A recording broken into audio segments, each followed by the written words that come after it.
So, what's up guys? Kami ngayon sa Montalban na trap. Ayan, pakita mo. Baha.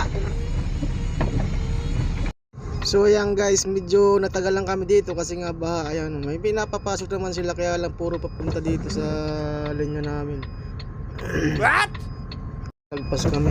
So bali ang ginawa ko guys is pinuntahan ko na lang yung MMDA. Nakiusap kami na makapalusutin kami kasi may biyahe pa kami, sabi ko. Ayan, sa awa ng Diyos ayaw pa rin pumayag. Hintayin daw namin humupa yung baha ay awit.